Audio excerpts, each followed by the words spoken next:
Усміхнися мені, хай розвіються наші печалі. Усміхнися мені, хай не з'єднує брови журя.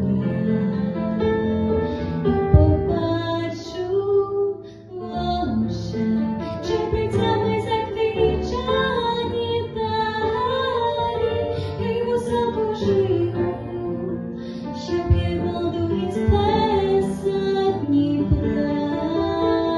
Чисто погляд мій більше скаже для серця, ніж слово, лише чути зумів, як співають безмовні уста. Усміхнися мені, неправдиво так положково, і на крилах надій нам до себе зійме висота.